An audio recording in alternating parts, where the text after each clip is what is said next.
In this video series, we discover where meditation lives by visiting with various Christian meditators across Canada and indeed around the world in the WCCM. I'm Martin Molina, and in this segment we delve a little bit into the tradition, the history, the background behind the Christian meditation movement. And it's important to do that because both the late John Main and the current director of the World Community for Christian Meditation, Father Lawrence Freeman, come out of the Benedictine tradition in the Roman Catholic Church. And they follow the rule of Saint Benedict from the 6th century.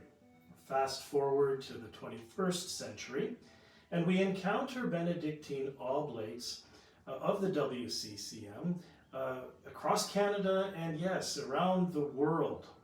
So I'm so pleased to introduce and welcome to you today Dorothy Wood, who is the current National Oblate Coordinator in Canada.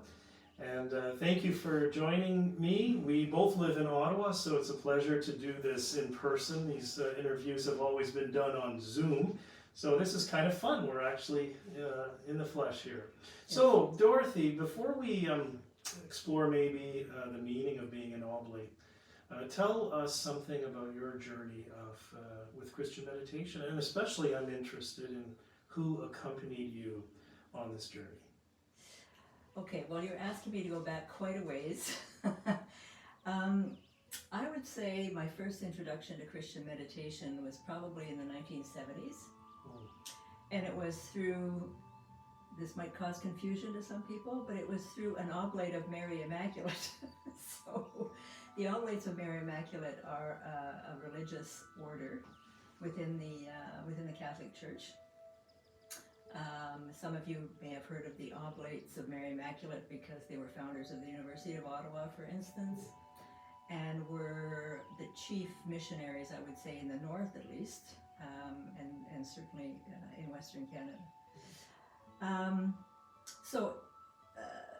I was attending at that time Canadian Martyrs Parish, which is still staffed by the Oblates of Mary Immaculate, and there was a priest there by the name of John Wells, who has since died, and he became my spiritual director and also a very good friend. And he introduced me to Christian meditation. How exactly, I can't remember now. It's sort of like in the mists of time, 50 years ago, but I do remember that he brought me to Paul Harris's place at one point. And there was probably a Christian meditation meeting. We probably meditated. And it sort of took off from there. But when I say take off, I mean with a lot of bumps along the road. So Father Lawrence will often say that people start and then they stop and they start and they stop. And that was certainly my experience. I would say that I did attend maybe a couple of different groups here in Ottawa. But then my career was such that I left Ottawa a couple of times and traveled, etc., which interrupted things. But in any case, I'm afraid I was one of those people who left Christian meditation behind for quite a long time. When I came back to Ottawa, searching for a parish, I ended up at St. Margaret Mary, which is now closed, in Old Ottawa South. And there was a long-standing meditation group in that parish, but I didn't join it for quite a few years. I would say it was sometime in the 2000s when I finally, probably the late 2000s, when I joined the group. And started meditating in earnest, although only once a day. Unlike a lot of people for whom the evening is a problem, for me the morning has always been a problem. I'm not a morning person. So getting up extra early, I'm sorry, Lord, I did not have the proper devotion, I guess, to get up early enough to meditate. But in any case, when I retired, then I began meditating twice a day. And I've been doing that now for at least 10 years, if not more. Mm-hmm. Mm-hmm.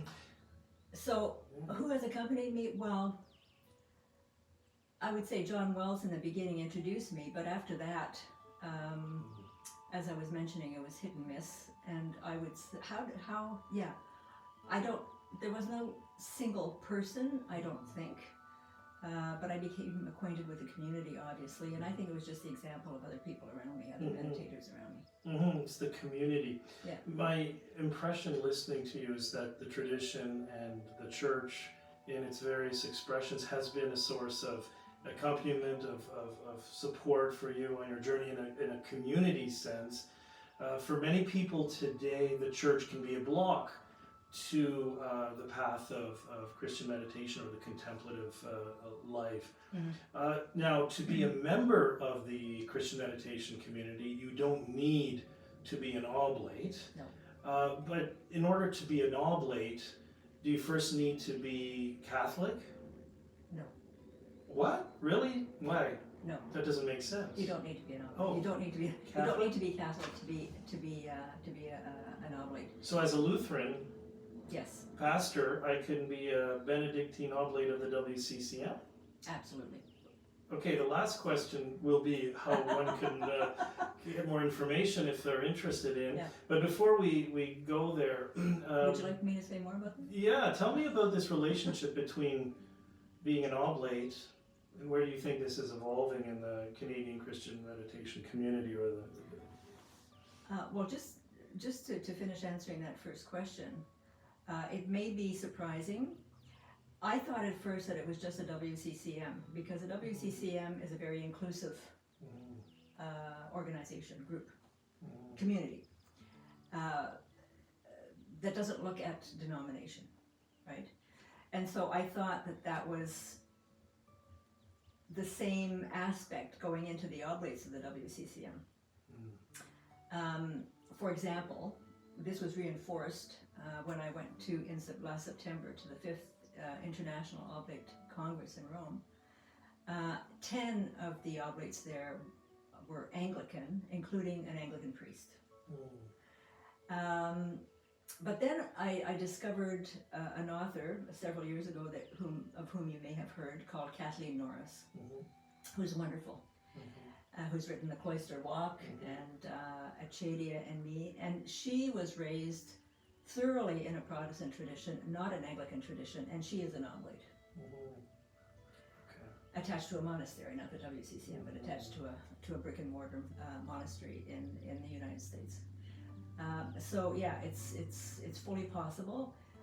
I mean, I don't think you can become an oblate without being a Christian, but if you're a Christian and you're attracted to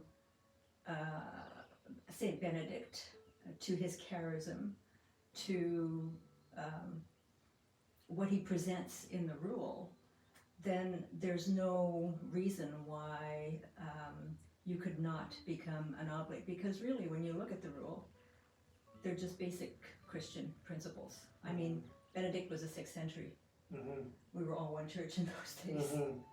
And there's nothing within the rule that any Christian, I think, would not be able to adhere to. The first point was silence, right? So Silence because of obedience, and the Latin root is the same. Well, it's actually not silence, it's listening. And it's hard to listen without silence. So they're, intimately attached. Interesting. In that, I think it's in the rule, the commitment or the vows anyway. Yeah.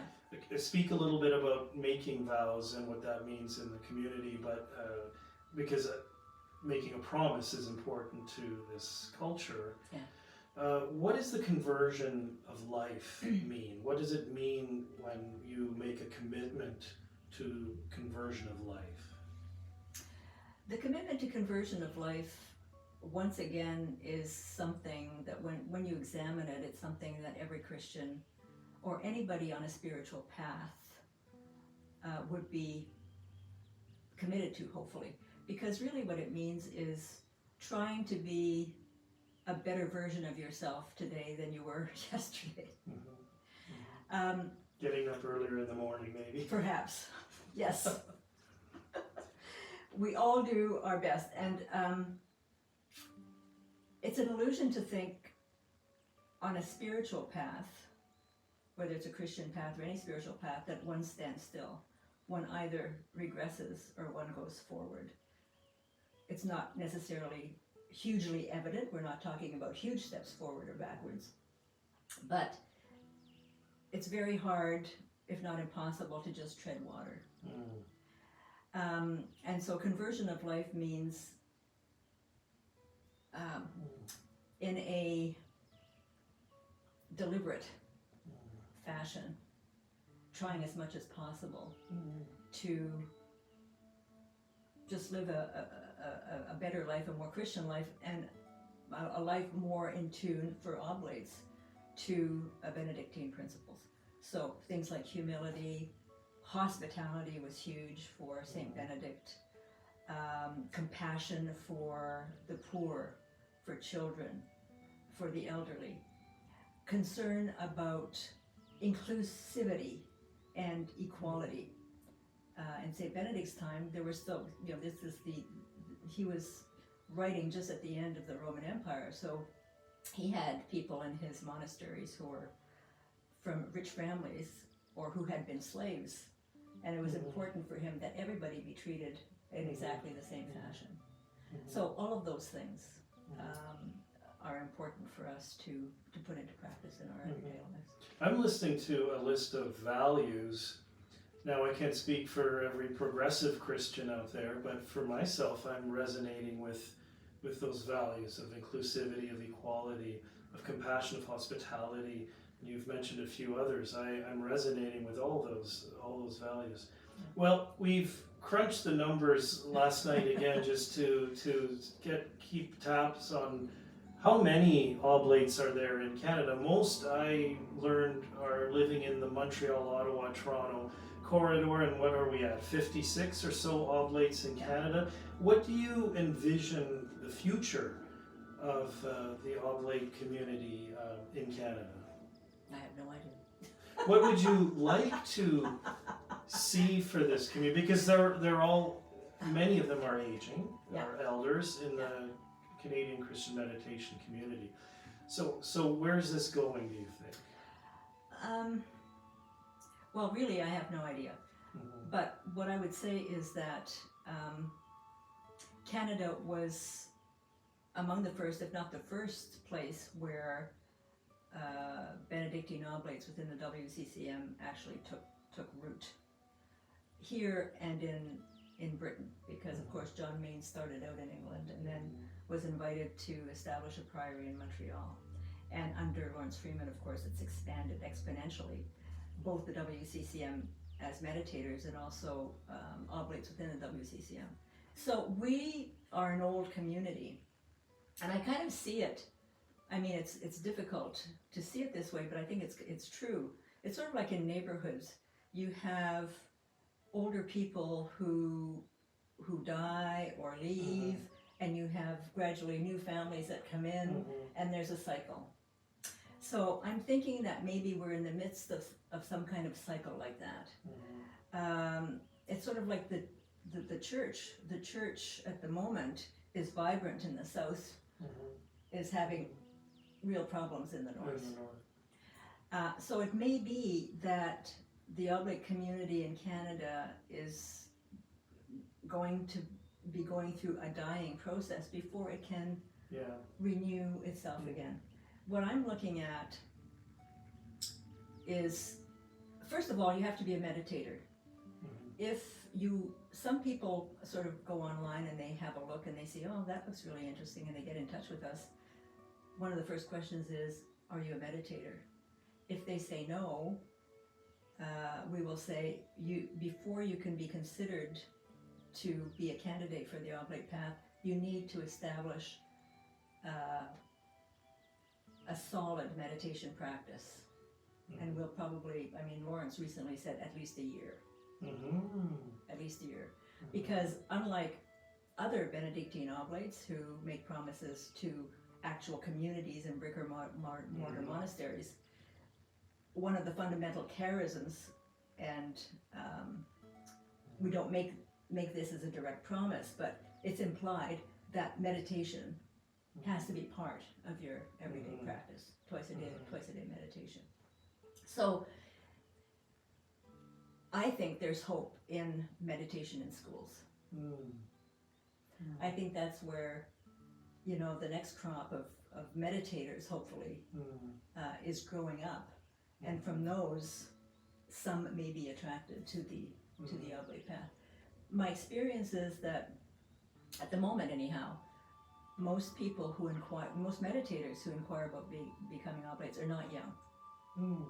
They're older people. They seem to be people with a certain life experience. Yes. And, you know, I've heard of other Oblates who are gung-ho about going out and proselytizing and trying to convince people to become Oblates, Benedictine Oblates. I'm not one of those. I'm not a proselytizer generally. I believe in the action of the Spirit. And the Spirit blows where the Spirit wills, you know. And also, being a Benedictine Oblate is not necessarily for everyone. There are many different paths to God, and there are many different charisms.